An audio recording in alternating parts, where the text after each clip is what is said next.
Have scored 69 marks in indirect tax. Sir ने कुछ इस तरीके से पढ़ाया, और जैसे कि सर बोलते हैं कि चढ़ती शराब से नहीं माहौल से। तो यूट्यूब वीडियो, रिवीजन लेक्चर्स, 10 का क्रेडिट क्यों मिला, आखिर कस्टम चार्ज क्यों हुआ, अमेंडमेंट नोट्स, इन सब से कुछ ऐसे माहौल बना और कुछ ऐसे चढ़ी कि बस आ गया एग्जामिशन। So definitely best faculty for indirect taxes and 100% recommended. Thank you Yashwant Mangal sir for such amazing classes and lectures. Hello sir, CA Anup भैया, माहौल सर, आपने तो माहौल बना दिया। IDT में 60 मार्क्स आए मेरे और AIR 48 है। Thank you so much sir.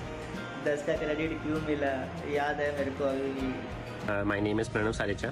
I recently cleared my CA final. I scored 412 marks with an exemption in IDT with 60 marks.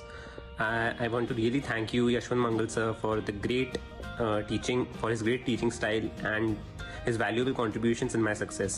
Thank you so much, sir. Mahol. My name is Ritul Khandelwal and I am your regular class student. I got 62 marks in IDT. I really want to thank you, sir, for bringing the माहौल in my life. So thank you so much, sir. माहौल बन गया और 10 का credit भी मिल गया. This is Shweta Rajesh Salve. I am a student of CA Yashwant Mangal sir for IDT class. Exemption in IDT with 60 marks. So I'm very grateful to Yashwant sir because he had given us that clarity in concept and his books are really wonderful which helped me a lot in exams. So thank you sir. CA Tamanna Patel this side from Ahmedabad. For indirect taxes I have followed CA Yashwant Mangal sir and secured 62 marks in IDT.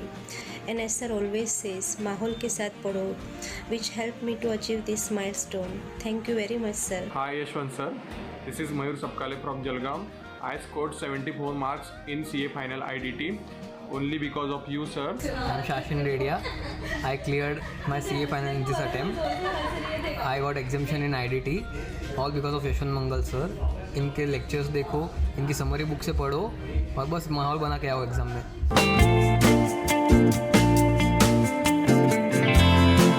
Okay sir, start करें क्या? Good morning. Lunch के बाद अगर good morning नहीं बोला तो सो जाएंगे हम सब लोग. ओके तो sir, GST goods and services tax, I hope आपको ये समझ में आया कि अल्टीमेटली GST होता क्या है. आपको ये समझ में आ गया कि 10 का क्रेडिट क्यों मिला. क्लियर. वेट हो या सेनवेट हो, दोनों का फंडा आपने समझ में आ गया बेटा. और वही अभी CGST और SGST है. आपको ये भी समझ में आ गया होगा कि IGST का रोल किस तरह से प्ले हुआ. One nation one tax. आप सोचिए सर, पहले बिफोर GST अगर आपने दूसरे स्टेट से कुछ परचेज किया है, सर अगर आपने सपोज 1 लाख का कोई गुड्स है जो मध्य प्रदेश से महाराष्ट्र में परचेज किया, बिफोर GST उस पर लगता था CST. क्या लगता था बेटा? सपोज 1 लाख का गुड्स था, अगर 5% लगाए या 2% लगा क्या CST 2% सपोज, तो 1,02,000 हो गया बेटा. उसका कोई क्रेडिट आपको नहीं मिलता था, तो आपकी कॉस्टिंग कितनी बेटा? 1,02,000. वही गुड्स अगर आप 1 लाख प्लस सपोज 18% भी IGST लग गया, वो गुड्स अगर आ रहा है अपने पास में, तो अब 1,18,000 आप पे करेंगे, पर अगेन 18,000 का क्या मिलने वाला आपको बेटा? ITC. तो आप मुझे बताओ आपकी कॉस्टिंग कितनी होगी बेटा? 1 लाख की होगी ना यार. क्लियर. इसलिए one nation one tax, one nation one tax and one market. One nation one tax तो आपको समझ में आ गया था सर कि पूरे इंडिया के अंदर एक ही एक्ट है, एक ही टैक्स लग रहा है सर. हाँ है ना. Why it is one market, वो बोल रहा हूं मैं आपको भाई, कि अगर इंटरस्टेट परचेज किया आपने कभी तो उसका क्रेडिट आपको पहले नहीं मिलता था, तो आप अपने स्टेट से परचेज करना पसंद करते थे क्योंकि आपको क्रेडिट मिलने वाला था. वही गुड्स अगर आपने खुद के स्टेट से परचेज करी होती बिफोर GST, जिसपे वेट लगा होगा, क्या लगा होगा बेटा? तो वेट का तो आपको ITC मिलता था बेटा. अगर खुद के स्टेट से परचेज करते तो 1 lakh would had been the cost. वही दूसरे स्टेट से परचेज किया तो 1,02,000 would had been the cost बेटा. हाँ है ना भाई. पर अभी GST आने के बाद वो सेम स्टेट से परचेज करो या अदर स्टेट से परचेज करो, C और S लगे या IGST लगे, आपको पूरा ITC मिलने वाला है. और पूरा ITC अगर मिलने वाला है मतलब आपकी कॉस्ट 1 लाख की रहेगी ना बेटा. पहले क्या था, दूसरे स्टेट से परचेज किया तो कॉस्टिंग आपकी चेंज हो जाती थी बेटा. One nation was not one market. हाँ है ना. सेम प्राइस पे अलग स्टेट से गुड्स नहीं आ रही थी बेटा, आपकी टैक्सेशन की वजह से. अभी टैक्सेशन सेम होने की वजह से और IGST का क्रेडिट मिलने की वजह से one nation one tax one market हो गया। मेरी बात को समझ में आ रही कि नहीं आ रही बेटा? देखो ट्रांसपोर्टेशन कॉस्ट और इंफ्रा कॉस्ट एक अलग चीज हो गई, बाकी टैक्सेशन की वजह से आपकी कॉस्टिंग में फर्क नहीं आएगा। ये होता है one nation one tax one market. पहले पता है क्या होता था? अमेजोन, फ्लिपकार्ट, जितने भी ई कॉमर्स प्लेटफॉर्म थे, ये क्या करते थे? टैक्स प्लानिंग, कि जिस स्टेट में वेट की रेट कम होती थी बेटा, क्या बोला मालिक? उस स्टेट में उस गुड्स का गोडाउन रखते थे ये लोग। समझना बात को ध्यान से। जैसे कोई फ्रिज आपने खरीदा बेटा, ठंडा ठंडा कुल कुल, हाँ है ना सर? क्या ठंडा ठंडा? ठंडा ठंडा फ्रीज बेटा, वेरी गुड। फ्रीज ठंडा नहीं होता है बेटा, फ्रीज के अंदर कुल कुल होता है। Wow beers, no GST no beer. Sir सुनना, नशे के साथ भी नशे के बाद भी, वाह, मतलब ये सब दर्शन सर ने सिखाया आपको। गुड बेटा, वेरी गुड बेटा, नशेड़ियो। सर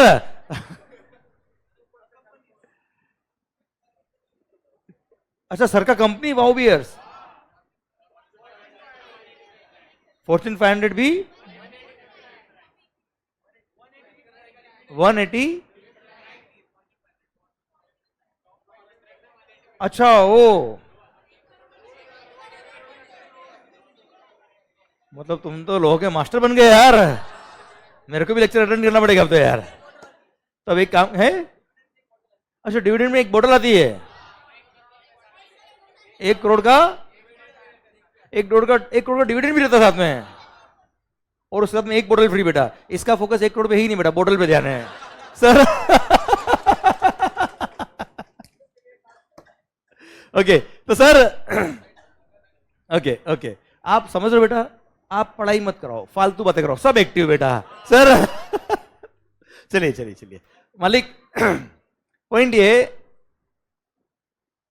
ये भाई हमारा आदित्य लिख रहा है सर फ्रीज में कुछ और भी होता है। क्या रखता है तू भाई ऐसा? क्या? अच्छा इधर बेटा घर चला गया अभी। अरे भाई तू क्या रखता है ऐसा? भाई सर कंटेक्स्ट नहीं समझ आया, कोई बात नहीं बेटा, इग्नोर कर। सर अब मेरी बात मेरे को फ्रीज के आगे बोलने दो तो कंटेक्स्ट समझ में आएगा, कंटेक्स्ट बोलने नहीं दिया समझ में कैसे आएगा? ओके सर ध्यान देना बेटा, सुनो। अब 2 मिनट। अगर आपने कोई फ्रीज परचेज किया, समझना ये सब अभी जो बात चल रही है ना बेटा, ये सब चल रहा है आपका बेसिक जो पुराने लॉज थे, किस तरह से नया लॉ आया, फिर जैसे जैसे नया हम जीएसटी का एक्ट अभी हमने शुरू नहीं किया बेटा। ये आपको मैं आइडिया दे रहा हूँ कि वाई जीएसटी केम, किस तरह से आया, ये चीज़ें समझो आप। ये चीज़ें बुक्स में नहीं मिलेगी आपको बेटा, ना इसके कोई नोट्स लिखना है आपको, ये केवल नॉलेज के लिए आपको बता रहा हूँ, सो दैट आप आपका थोड़ा सा नॉलेज बेस बढ़ जाए और जब भी आप पंचायती कर दो ना वहाँ काम आए बेटा। ओके सर सुनना बात होती है, अगला बात भी बहुत काम का आपका बेटा ये और ये चीज़ें बहुत काम आती है लाइफ के अंदर। ओके और इससे समझ में आएगा कि क्यों नया लॉ आया और व्हाई इट इज इंपॉर्टेंट। सुनना बात को ध्यान से सर। पॉइंट मेरा ये है आपसे कि बिफोर जीएसटी जब वेट लो हुआ करते थे, सपोज फ्रीज की बात कर लेता मैं आपसे बेटा, अब हर state wise rate of VAT अलग अलग हुआ करता था। किसी स्टेट में रेट ऑफ वेट 14% है, फ्रीज पर अलग अलग गुड्स पर अलग अलग रेट है बेटा। फ्रीज पे सपोज किसी स्टेट में किसी गुड्स पर रेट कितना है 14 है, किसी में 5 है, किसी में 10 है बेटा। तो क्या होता था बच्चों, जो रेट ऑफ वेट हुआ करता था वही इंटर स्टेट सेल करने पर सीएसटी का रेट हुआ करता था। क्लियर? तो सर अगर मान लो किसी स्टेट में सपोज राजस्थान में rate of VAT on fridge is 5%, other state में किसी में 10 है, किसी में 15 है, किसी में ज्यादा है, कुछ भी है सर, तो lowest rate was in Rajasthan suppose on fridge before GST. हाँ है ना भाई? तो रेट ऑफ वेट इज 5%। अब सोचो आप मध्य प्रदेश में बैठे हो, कहां बैठे हो बेटा? मध्य प्रदेश में बैठकर मध्य प्रदेश में suppose rate of VAT on fridge is 14%। कितना बेटा? अब वही फ्रीज अगर आप राजस्थान से परचेस करोगे तो rate of VAT is 5%। Interstate purchase करने में क्या लगेगा? सीएसटी। सीएसटी का रेट भी कितना होगा? 5%। जो रेट ऑफ वेट हुआ करता था वही रेट ऑफ सीएसटी। कितना बच्चों? 5। अब ऐसे केस में क्या होगा, अगर सपोज आप मध्य प्रदेश में हो और आप मध्य प्रदेश के किसी शोरूम से गए, शोरूम पे गए एसी लेने के लिए, फ्रिज लेने के लिए, वो क्या बोलेंगे प्राइस आपको? 1 लाख प्लस 14% वेट। वही आपने अमेजोन पे प्राइस देखा बेटा। अमेजोन क्या कर रहा है, उसने फ्रीज का स्टोरेज कहाँ किया बेटा, राजस्थान में। क्लियर, वहां से वो बेचेगा आपको माल कहाँ, मध्य प्रदेश में। आपने अमेजोन में प्राइस देखा, कितना दिखेगा वहां पे बेटा, 1,05,000। 5% मान लो रेट ऑफ वेट है बेटा, मान लो 5% है सर, हाँ है ना भाई, कितना दिखाएगा 1 लाख प्लस, मान लो उसने 1,06,000 में भी दे दिया, 1,000 is the transport cost, suppose delivery cost बेटा। क्लियर, तो भी आप मुझे बताओ, आप पास वाले शोरूम से खरीदोगे या अमेजोन से परचेज करोगे, क्योंकि उसने उस स्टेट में उन गुड्स का स्टोरेज रखा है जहां पे रेट ऑफ टैक्स कम था। तो सर क्या होता था, आप अगर मध्य प्रदेश में हो, you want like to buy the goods from the Madhya Pradesh if rate of VAT is higher, हाँ है ना, और यही रेट ऑफ वेट अगर किसी और स्टेट से आ रही तो वो आप पसंद करोगे वहां से परचेज करना। क्लियर, समझे मेरी बात। इस तरह से अमेजोन, फ्लिपकार्ट, ऑनलाइन प्लेटफॉर्म्स वालों ने इस तरह से कुछ प्लानिंग करी हुई थी कुछ लोगों ने बेटा, हाँ है ना। गुड्स स्पेसिफिक इन्होंने प्लानिंग कर ली थी कि हम गुड्स स्पेसिफिक गोडाउन सेटअप करेंगे हर स्टेट वाइज, जहां पे हमारी कॉस्टिंग कम है due to lower rate of tax in that particular state, हाँ है ना भाई। क्लियर, समझे मेरी बात। तो वन नेशन वन मार्केट नहीं हुआ करता था पहले बेटा, बिफोर जीएसटी। बट सर आप मुझे बताओ, जब अपना देश है बेटा, एक ही देश है बेटा अपना, हाँ है ना भाई। क्लियर, अब अलग अलग स्टेट वाइज अगर इस तरह की प्लानिंग होने लग गई तो यार नुकसान हो जाएगा ना यार। इसीलिए sir there was one more reason behind bringing the GST in the country, हाँ है ना भाई। One nation one tax one market. अब किसी भी स्टेट से आप परचेस करेंगे, रेट ऑफ टैक्स वही रहेगा जो अपने स्टेट में बेटा, हाँ है ना भाई। क्लियर, तो this is what is called one tax one nation one tax one market. I hope you are getting the entire point बेटा, यस या नो, पक्का बच्चों, डन। ये वो कुछ नॉलेज वाली बात है जो मैं आपको बता रहा हूँ, हो सकता है ये एग्जाम में कभी नहीं पूछेंगे बेटा आपको कि rate of VAT on fridge क्या था पहले, ये नहीं आएगा। पर सर अगर ये मैं नहीं बताऊंगा ना सर आपको, तो आपको ये डायलॉग याद करना पड़ेगा, one nation one tax one market. Life में कभी हम उसको एक्सप्लेन नहीं कर पाएंगे किसी को बेटा। क्लियर, समझे मेरी बात बच्चों, आवाज नहीं आ रही हो, क्लियर, डन। तो इसीलिए sir to bring the taxation at a single platform throughout the country, government ने जीएसटी को इंट्रोड्यूस किया, है ना। ये all these were ill effect of all taxation in the country, उन सबको हटा के इंटरनेशनल मार्क बेंचमार्क पे गवर्नमेंट टैक्सेशन को ले आई बेटा। क्लियर, समझे मेरी बात। अब इंटरनेशनल कंपनीज अगर कोई इंडिया में इन्वेस्ट करे तो उसको भी पहले प्लानिंग करना पड़ता था कि राजस्थान में इन्वेस्ट करे, गुजरात में करे, कहाँ करे साहब।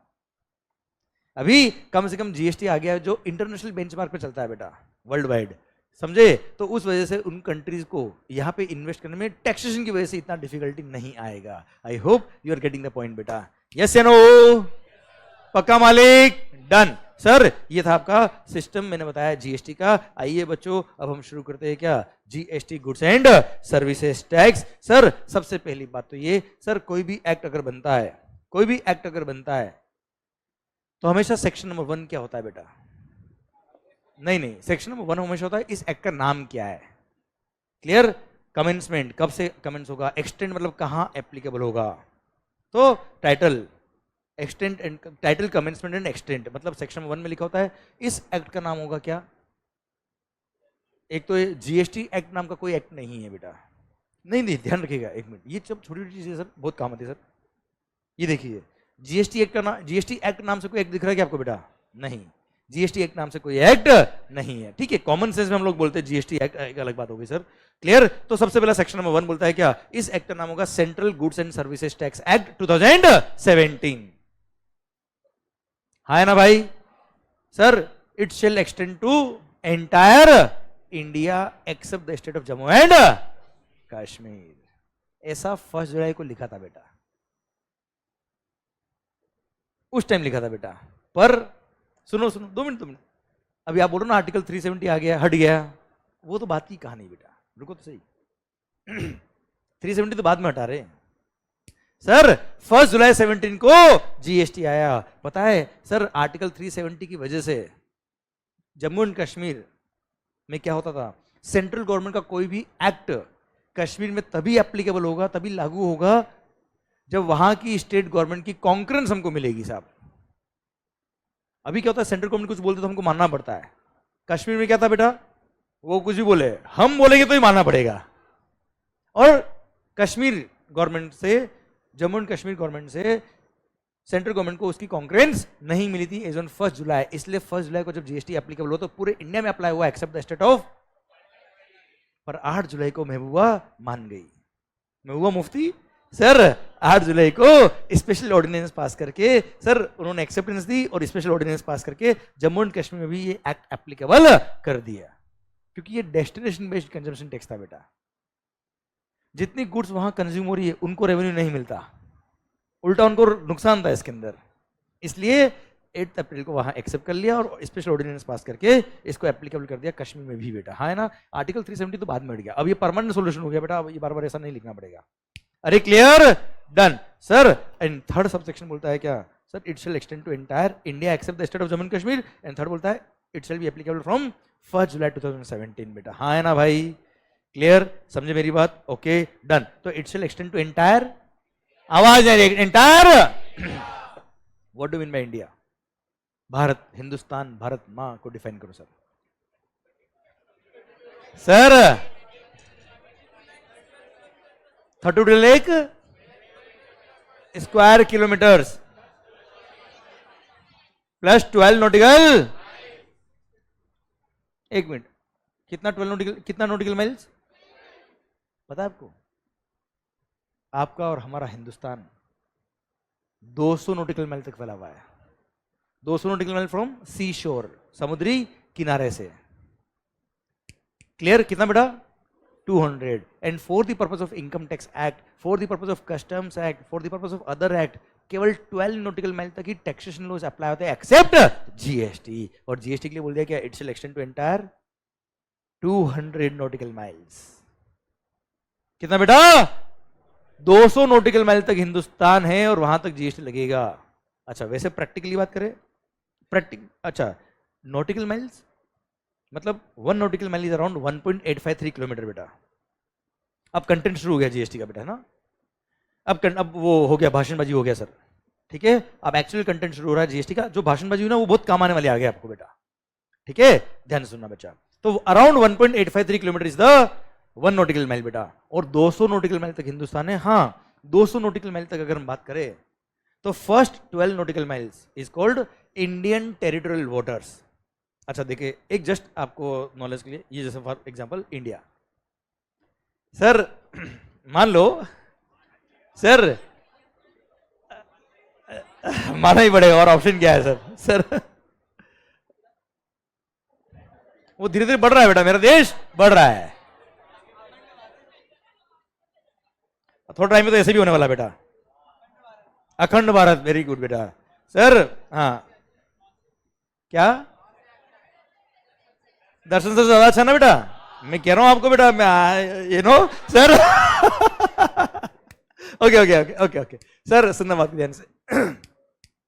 सर इंडिया अब पॉइंट ये बेटा, सी शोर समुद्री किनारा, वहां से 200 नॉटिकल माइल तक इंडिया है। अब सर उसमें फर्स्ट 12 नॉटिकल माइल, क्या बोला बच्चों? अच्छा फर्स्ट 12 मतलब ये सी शोर से फर्स्ट 12 इस तरफ बेटा, हाँ है ना भाई? पर अगर हम इस तरफ बात करेंगे बंगाल साइड में तो वो इस तरफ है बेटा, है ना? ध्यान रखना है बेटा। समझ में आया फंडा आपको? क्लियर? ओके पकाया ना मैंने बेटा आपको? क्लियर? आप पकाओगे मैं भी पकाऊंगा, ध्यान रखना। अब मेरा पॉइंट आपसे ये है कि first 12 from Indian territory is called Indian territorial waters. ये इंडियन टेरिटोरियल वाटर्स, यहां पे तो सारे कानून अप्लाई होते हैं बेटा। और उसके बाद जो नेक्स्ट 188 नॉटिकल माइल्स है उसको बोलते हैं क्या? Continental shelf and exclusive economic zone of India. हाँ है ना भाई? क्लियर? पता है यहां पे मोस्ट इकोनॉमिक एक्टिविटी क्या इंडिया की? क्या है? फिशिंग। अबे वो फिशिंग तो ही है बेटा, पर फिश पकड़ने के लिए इतना दूर मत देना कि फिश आपको ले जाए बेटा। Clear sir? The most economic activity is oil rigs. Oil rig मतलब हाँ ऑयल एक्सट्रैक्ट होता है ना बेटा? यस, समझे मेरी बात?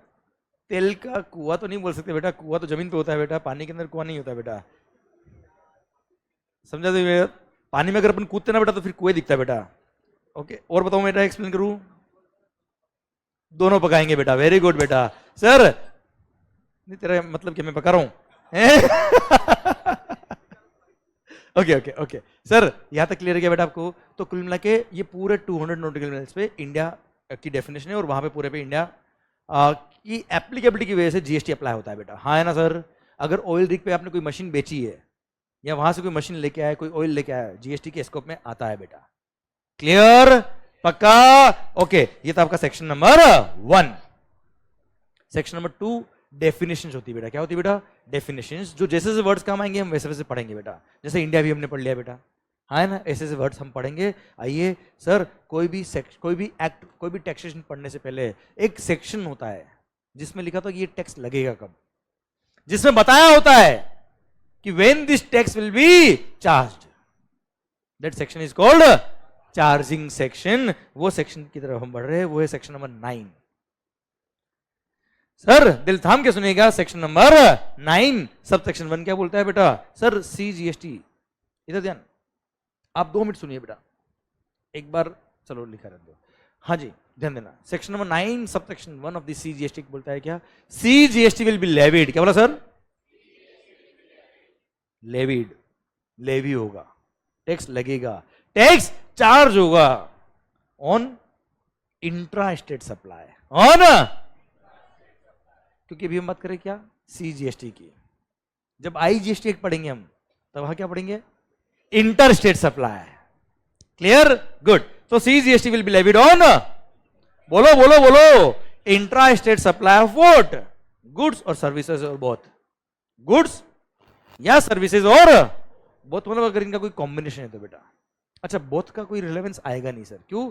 आगे हम इस चैप्टर जब खत्म होगा ना बेटा अपना, उसके एंड में एक सेक्शन पढ़ेंगे हम, सेक्शन नंबर 8, वहां मिक्स सप्लाई और कंपोजिट सप्लाई का एक कॉन्सेप्ट दे रखा है, उसकी वजह से बोथ का रिलेवेंस नहीं आएगा। बोथ नहीं भी लिखते चल जाता बेटा, ओके, पर वो थोड़ी देर रुकिए, आपको बाद में समझ में आएगा बेटा अपने आप, हाँ है ना। पर पता है GST एक नया लॉ है बेटा, अगर कोई भी ट्रांजेक्शन लेवी के स्कोप से ही बाहर निकल जाए तो GST लगेगा ही नहीं बेटा फिर तो, इसलिए गवर्नमेंट ने सेफ्टी के लिए बोथ भी लिख दिया, वरना बोथ नहीं लिखते तो भी चल जाता बच्चों। Clear? Okay, so CGST will be levied on intra state supply of what? Goods और सर्विसेज और बोथ, एक्सेप्ट दारू। सर इधर ध्यान, except alcohol liquor for human consumption. 2 minute अब ध्यान देना बेटा, अमेंडमेंट है एक और, except alcohol liquor for human consumption. इधर नजर, मतलब दारू पे GST नहीं लगता,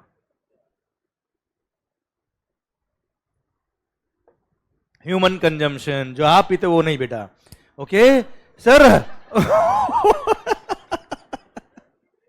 ध्यान देना।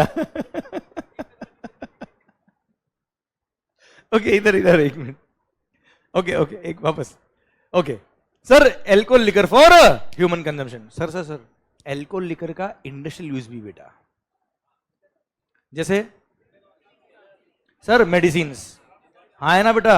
सर इसको तो बेटा घर पे जाके बेटा पीना होता ना बेटा, कब सिर्फ पे जाता बेटा पूरा ही। क्लियर है सर? तो मेडिसिन इनके लिए बेटा दारू नहीं, दारू दवा है बेटा सर।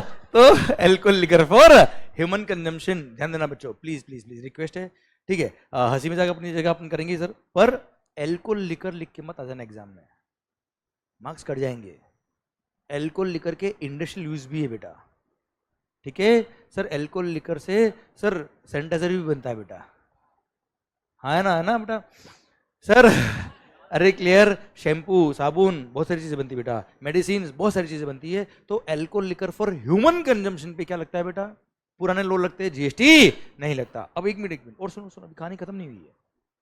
अच्छा, अपने को हर वर्ड का ऑपरेशन करना है बेटा, इन डेप्थ मतलब इन डेप्थ, क्योंकि आपको घर जाके याद नहीं करना पड़े, बात खत्म। घर आपको देखो, हाँ ये मेरे को आता है, ऐसा लगना चाहिए, नॉवेल की तरह पढ़ने का बेटा, ओके। ये मेरा टारगेट मैं करके दूंगा सर आपको। सुनना बात को ध्यान से, मालिक एल्कोहल लिकर फॉर, पता है क्यों? It has been kept out of the scheme of the GST बेटा, इसको GST के दायरे से बाहर रखा गया। क्यों? क्योंकि एल्कोहल लिकर बिफोर GST इस पे एक्साइज था, पर पता है स्टेट एक्साइज ड्यूटी लगता था बेटा। क्या लगता था बेटा इस पे? मतलब सेंट्रल एक्साइज नहीं था। दारू पे क्या था बेटा? स्टेट गवर्नमेंट का एक्साइज लगता था। सेकंड थिंग, सेल्स टैक्स और वेट जो लगते थे वो भी स्टेट गवर्नमेंट के लगते थे बेटा। मतलब on manufacture and sale of alcohol there was no revenue of central government बेटा। सारा रेवेन्यू किसका था बेटा? स्टेट गवर्नमेंट का। सारा का सारा रेवेन्यू किसका बेटा? स्टेट गवर्नमेंट का। और अगर सोचिए इसको जीएसटी में अगर इंट्रोड्यूस कर देते तो क्या होता? तो सर 50-50 होता रेवेन्यू बेटा, 50-50 होता बेटा। तो स्टेट गवर्नमेंट ने बोला नहीं, we don't want to share our revenue of the alcohol, that's why it is kept out of the scheme of the GST. Otherwise आधा तेरा आधा मेरा। और आपको पता है मोदी जी वैसे पीते ही नहीं बेटा, हाँ है ना भाई? क्लियर, समझे मेरी बात? तो sir alcohol liquor for human consumption is kept out of the scheme of the GST. यहां तक क्लियर है क्या बेटा आपको? तो ये गुड्स ऐसा है जिसपे अभी भी पुराना टैक्स लगता है बेटा, वेट लगता है, स्टेट एक्साइज लगता है बच्चों, पता होगा ना आपको तो खैर। हाँ गुड सर, यहां तक समझना है। एक बात और बेटा, यार दारू पे एक्साइज, दारू पे जीएसटी नहीं ना यार, दारू के लेकर कोई रॉ मटेरियल काम आ रहा है बेटा, उसको बाहर किया क्या बेटा? 2 मिनट समझना बात को ध्यान से प्लीज सर। ओके इधर नजर, 2 मिनट आप सोचेंगे ना तो आंसर आएगा। I want you to think with me बेटा। और पता है मेरा टेक्निक भी ऐसा ही है कि मैं यहां बैठ के आपके सामने सिचुएशंस रखूंगा, आपको उस कंडीशन में लेके जाऊंगा, आप सोचेंगे कि क्या होना चाहिए, फिर बताऊंगा देखो ये लिखा है, और आपका दिल कहेगा हाँ यार यही तो होना चाहिए यार। ठीक है, तो मैं आपको याद नहीं कराऊंगा, मैं आपसे सोल्व करवाऊंगा, और आप अपने आप सोल्व करेंगे, देखना लो बनता जाएगा। ओके, हम लो याद नहीं करेंगे, हम लो बनाएंगे यहां बैठ के बेटा। ओके मालिक, मेरी कोशिश है, देखो I will give the direction, और मैं खिलवाऊंगा आपसे बेटा, आप खेलेंगे, मैं कोच हूं बेटा। ओके सर, सुनना बात को ध्यान से। Now my point is that, देख भाई दारू पे जीएसटी नहीं है, पर दारू के लिए अगर कोई रॉ मटेरियल का हमारा तो उस पर जीएसटी है। तो चक्कर क्या पड़ा था बेटा, जो अल्कोहल लिकर मैन्युफैक्चरर थे उनका जीवन सोचो बेटा, मतलब वो लोगों को नशा चढ़वा रहे हैं और उनका नशा उतर नहीं रहा बेटा। कैसे? उनके रॉ मटेरियल पे तो लग रहा है क्या? जीएसटी, और उनके सेल पे क्या लग रहा है? वेट और एक्साइज लग गए। 10 का क्रेडिट मिलेगा नहीं बेटा उनको। तो वो पहले तो खुश हुए बहुत, दारू वाले, वाह हमारा जीएसटी नहीं आया, फिर समझ में अरे हमारा डबल लग गए। क्यों डबल लग गए? कि रॉ मटेरियल में तो जीएसटी लग गया, उसका क्रेडिट भी नहीं मिलने वाला, और सेल पे एक्साइज और वेट अलग से पे करना है बेटा। इसीलिए इस बार गवर्नमेंट ने बेवड़ों पे थोड़ी रहम खाई और इस बार अमेंडमेंट किया और बोल दिया कि जो एल्कोहल लिकर को बनाने के लिए मेन रॉ मटेरियल है, मेन कंटेंट कौन सा है? चलो चलो चलो, कोई बात, मतलब आपके आर्ग्यूमेंट देख के मैं समझ सकता हूं कि आपको कितना नॉलेज है इन डेप्थ बेटा चीजों का। बट ENA बोलते बेटा, एक्स्ट्रा न्यूट्रल अल्कोहल बेटा।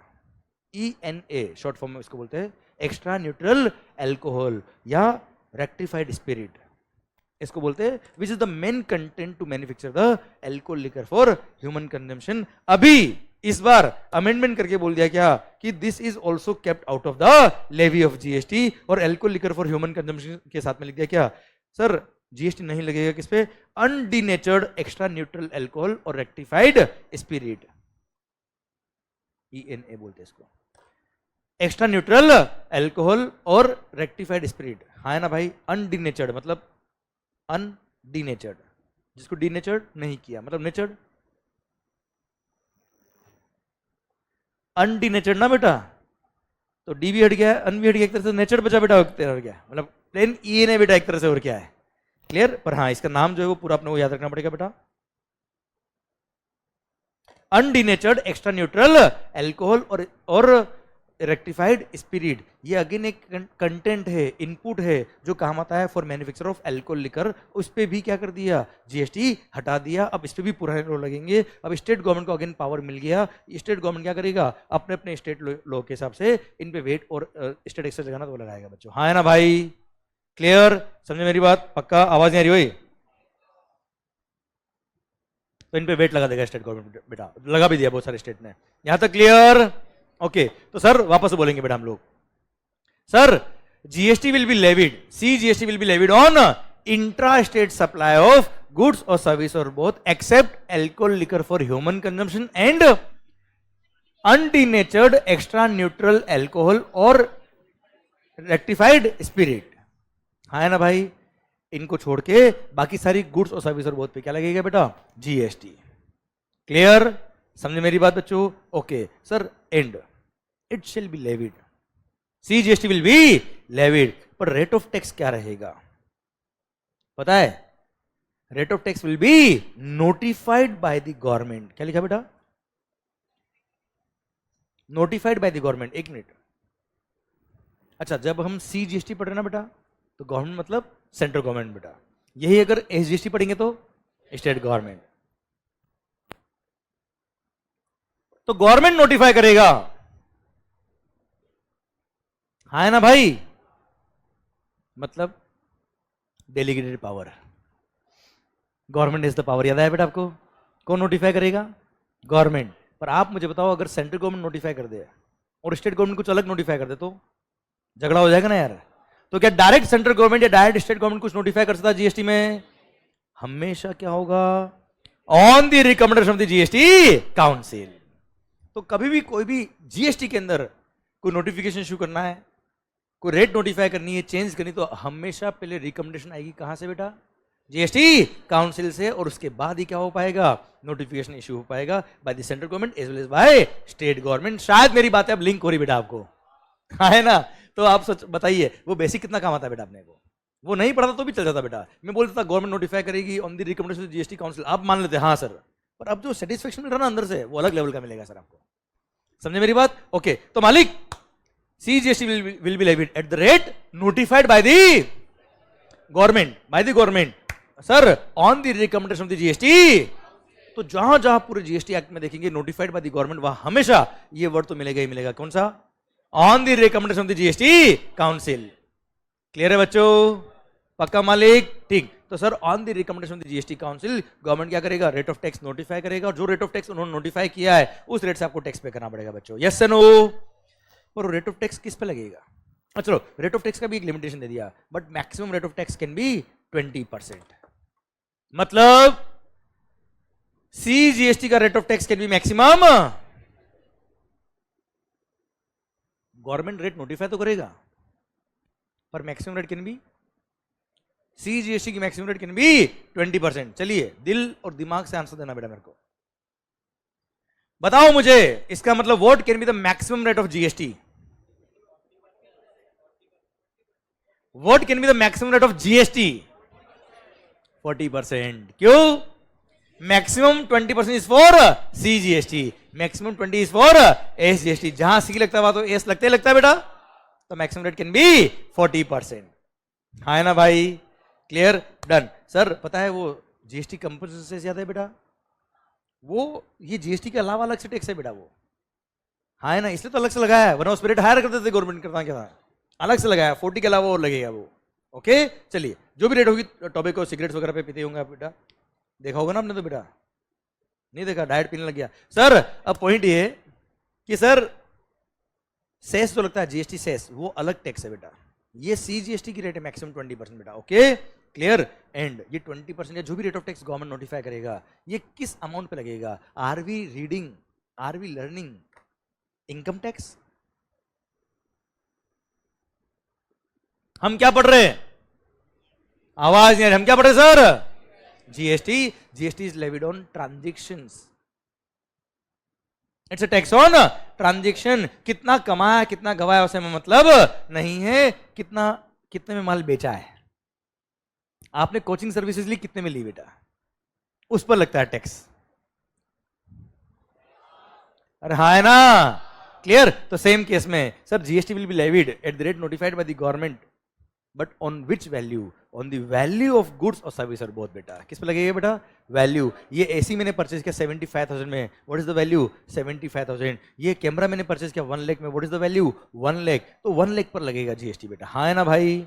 क्लियर? इसमें कितना कमाया कितना गवाया उसे मतलब नहीं है, पर फिर भी वैल्यू क्या होता है हम पढ़ेंगे सेक्शन में 15, जो हमारा चैप्टर नंबर 4 होगा बेटा, हाँ है ना भाई? जो सेक्शन में 15 में डिफाइन किया हुआ बच्चों। क्लियर? ठीक सर। तो sir it will be levied on value of supply of goods और service both, and it shall be payable by a taxable person. अब जाके आता है क्या? Full stop. It shall be payable by a taxable person. Okay, it shall be payable by a taxable person. इधर इधर एक बार पूरा रिपीट कर दूं बेटा? ये सब सेक्शन 1 खत्म हो गया बेटा आपका, ठीक है? जो चार्जिंग सेक्शन है बेटा, वापस से सुनना बेटा, ओके? एंड अच्छे से समझेंगे, अच्छे से सुनेंगे एंड अच्छे से कनेक्ट करके पढ़ेंगे बेटा। CGST शैल बी लेविड, क्या लिखा सर?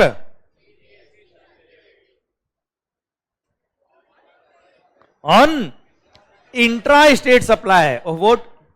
गुड्स और सर्विसेज और both, except alcohol liquor for human consumption or undenatured extra neutral alcohol or rectified spirits at the rate notified by the government on the recommendation of the GST Council, but not more than 20% of what? Value of such supplies of goods or service or both, as per section 15 beta, and it shall be payable by a taxable person. अच्छा, mug up नहीं करना बेटा, है ना? एक एक word की importance पता होनी चाहिए बेटा आपको। मैं चाहता हूँ यह लिख के आपको याद करवाता, 3 बार लिखो आप भी, ठीक है? उससे मतलब नहीं बच्चों, एक एक वर्ड का इंपोर्टेंस पता होना चाहिए। It shall be payable by a taxable.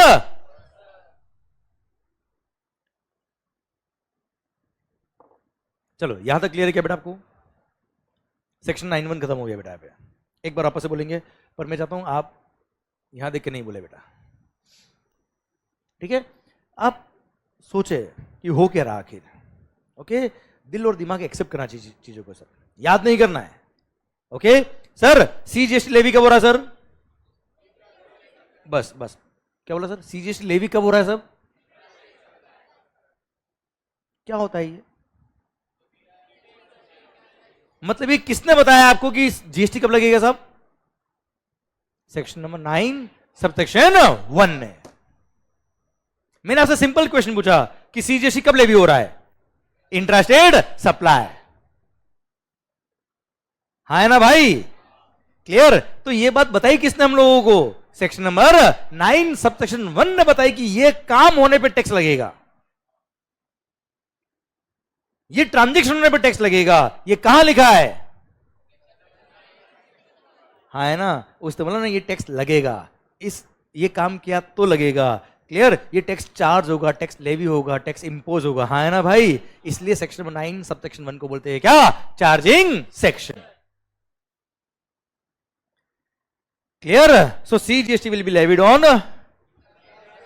Intrastate supply of what?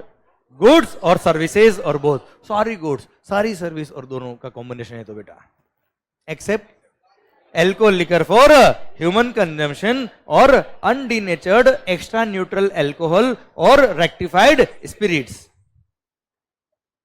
In goods पे, इनको छोड़ दो, बाकी सारी गुड्स और सर्विस पे टैक्स लगेगा at the rate notified by the government on the recommendation of the GST council, but not more than 20% of value of such goods और सर्विस और both, and it shall be payable by a taxable person. यहां तक clear है क्या बेटा आपको? पक्का? पता है आप अगर देखेंगे तो हर वर्ड में कोई ना कोई बात है सर इसके, कि CGST लेवी होगा, कब होगा? ये इंट्रास्टेट सप्लाई करने पे होगा बेटा, हाँ है ना भाई? क्लियर? सारी गुड्स और सर्विस पे लगेगा एक्सेप्ट दारू, हाँ है ना भाई? क्लियर? नोटिफाई कौन करेगा? गवर्नमेंट करेगा। मैक्सिमम रेट कैन बी 20%, किस चीज पे लगेगा? वैल्यू पे लगेगा, and it shall be payable by a taxable person. Clear? Tick. It shall be payable by a taxable. What do mean bye taxable person? हाँ बोलो, गलत होगा चलेगा ना यार, क्या दिक्कत है? डिस्कस करो, इन्वॉल्व हो जाओ कि आपके ऑटोमेटिक आंसर निकलने लग जाए। गलत होगा चलेगा, मैं सही कर दूंगा बेटा, पर आप डिस्कस करो सर। नहीं नहीं, GST shell be payable by a taxable person. Government को कौन पे करेगा? इनडायरेक्ट टैक्स है, एंड कंज्यूमर से तो कलेक्ट करेंगे, फिर गवर्नमेंट को कौन पे करेगा? हाँ सेलर। तो अभी क्या होता है बेटा कि GST में सर्विसेज भी आ गई बेटा, इसलिए सेलर और बायर की जगह सप्लायर और रेसिपिएंट यूज किया गया वर्ड हमेशा, है ना? सेलर इज करेक्ट वर्ड आपके एंड पर, आप जो बोल रहे हो बिल्कुल सही था बेटा। उसकी जगह क्या यूज करने का? सप्लायर, और कस्टमर की जगह रेसिपिएंट। ओके मालिक? तो sir who is the taxable person? Supplier. Okay, पर सर GST के अंदर क्या होता है बेटा? जैसे नीचे लॉरी वाला है बेटा, पानी पूरी बेचता है, तो क्या वो भी GST बिल लिखेगा ऐसा? वो भी GST में रजिस्ट्रेशन कराएगा ऐसा?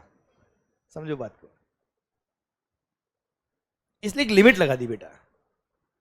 वैसे हम आगे पढ़ेंगे रजिस्ट्रेशन चैप्टर के अंदर बेटा, सेक्शन नंबर 22 आएगा तब, पर अभी तुम्हें बता रहा हूं मैं क्योंकि काम आ रहा है इसलिए बात। 20 लाख का लिमिट रखा हुआ है। कितना रखा है बेटा? साल भर का अगर टर्नओवर, क्या बोला सर? एग्रीगेट टर्नओवर बोलते हैं, आगे पढ़ेंगे हम बेटा, अभी नॉलेज के लिए बता रहा हूं, अभी इसको पढ़ा नहीं रहा मैं आपको। साल भर का टर्नओवर, वैसे कुछ केस में 40 लाख भी है, कुछ केस में 10 लाख भी बेटा, इसलिए भी क्या बोल रहा हूं 20 लाख रुपये।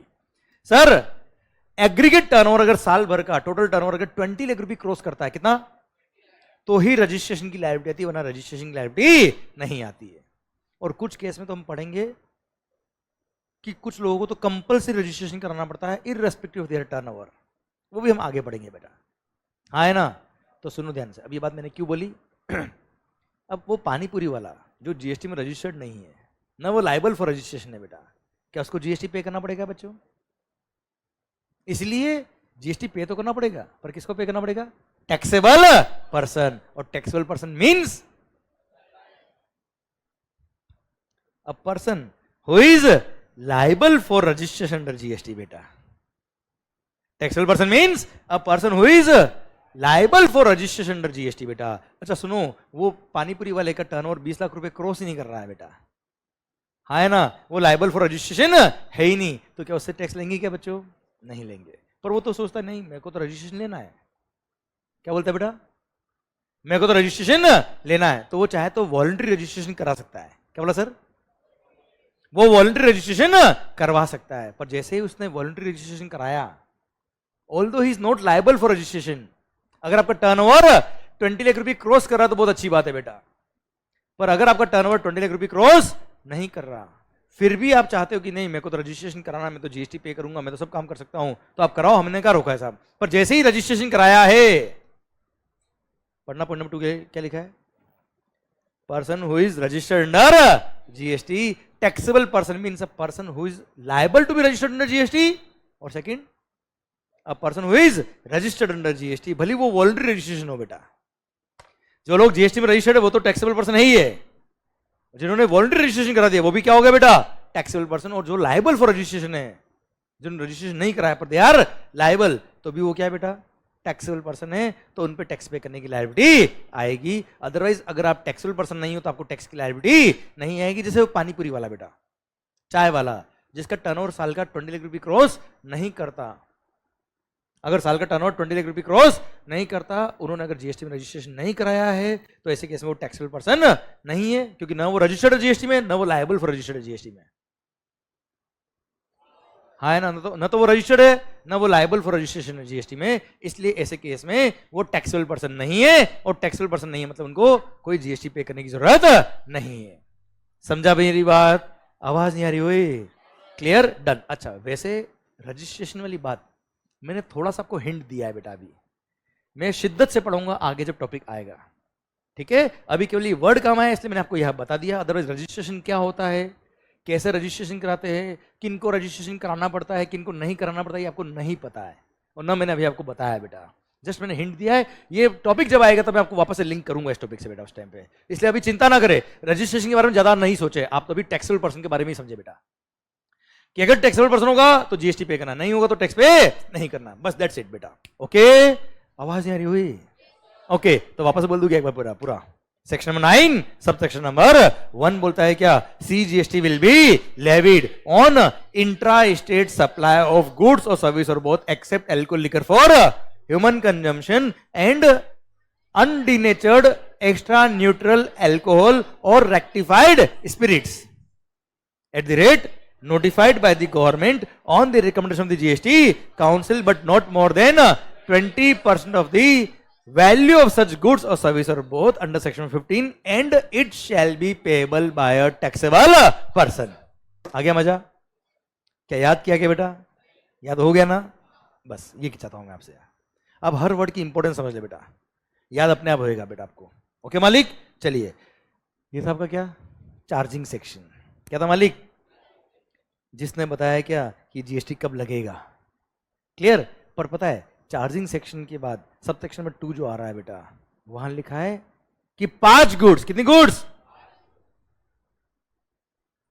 जिन पे जीएसटी लगेगा, but from a date to be notified by the government on the recommendation of the GST council. मतलब उधर छोड़ दो, मेरी तरफ ध्यान दो बेटा. 5 गुड्स ऐसी है, आप आगे वाला मत पढ़ो बेटा, है ना. अभी आपके ध्यान के आगे वाला लाइन पे जा रहा है बेटा, इधर ध्यान दो. 5 गुड्स ऐसी है, कितनी मालिक? 5, जिन पे जीएसटी लगेगा बट अभी नहीं लगेगा.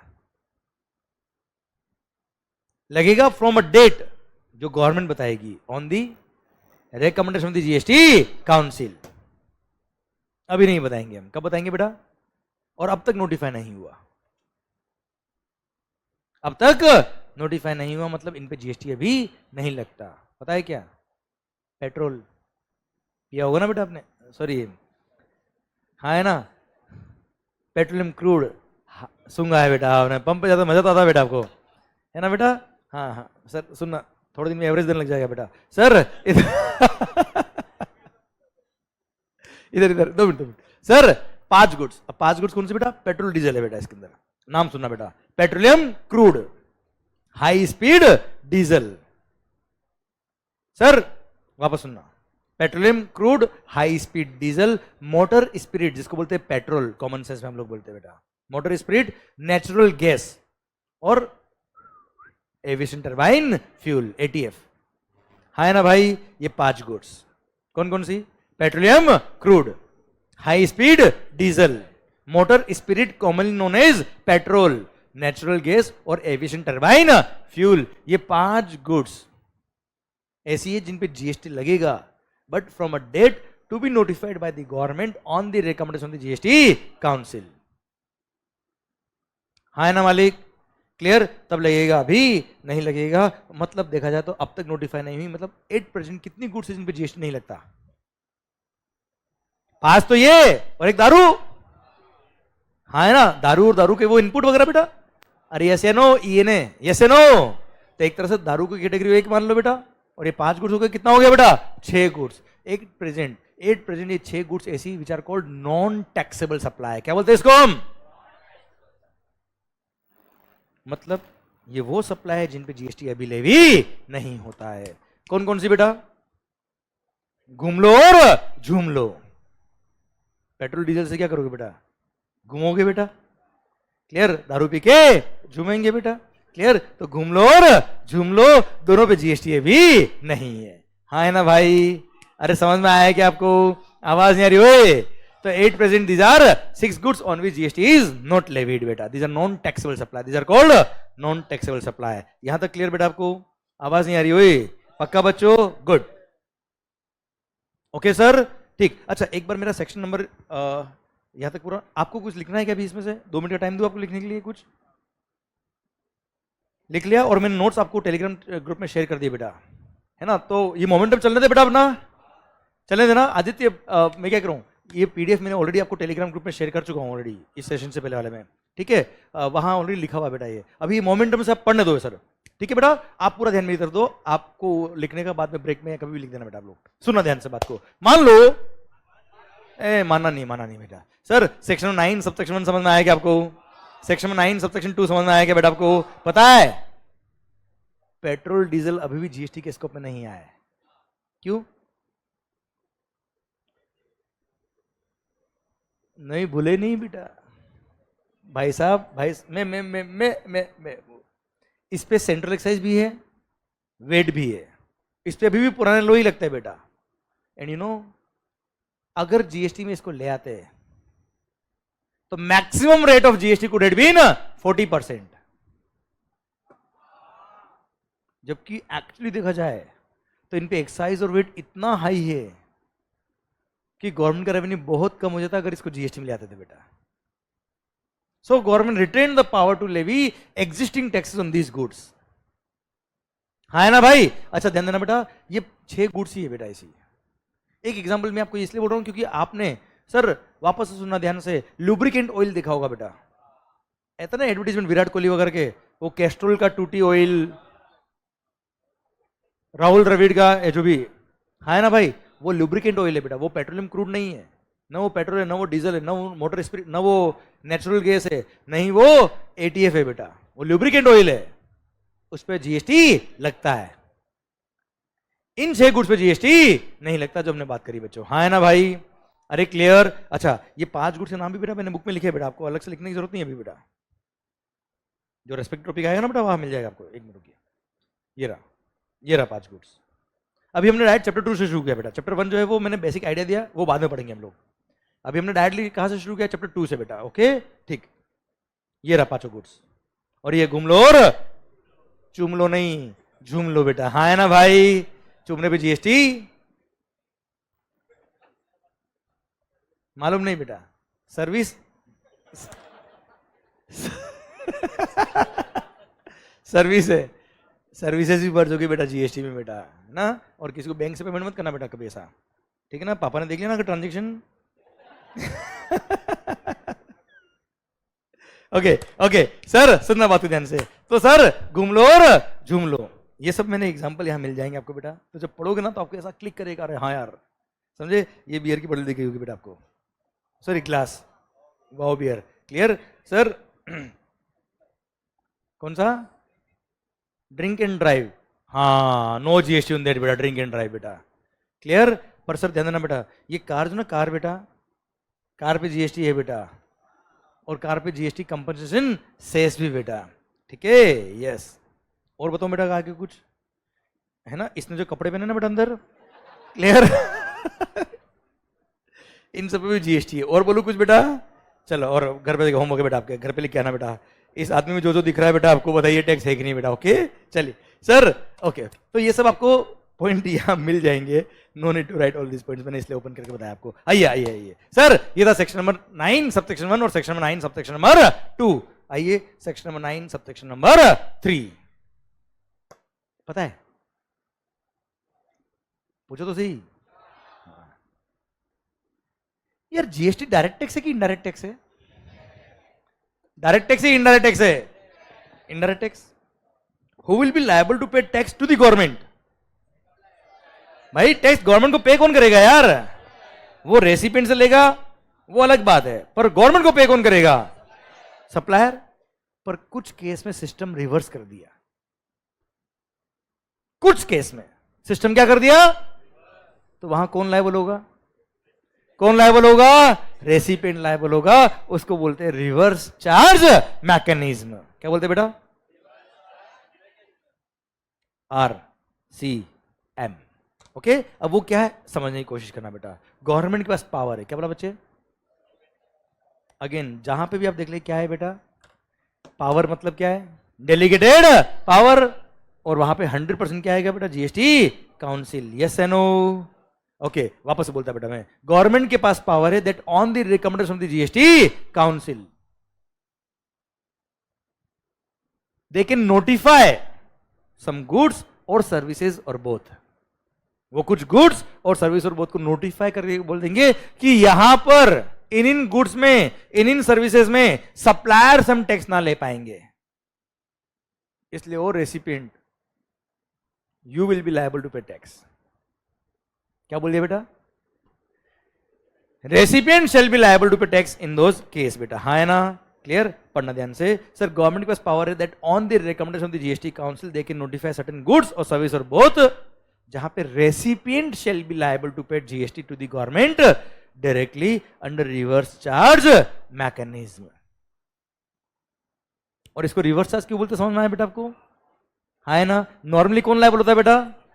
सप्लायर। इस केस में सिस्टम क्या कर दिया? रिवर्स, उल्टा कर दिया बेटा, रेसिपिएंट को लायबल कर दिया, इसलिए इसको क्या बोलते हैं बच्चों? बोलो बोलो, reverse charge mechanism. Clear?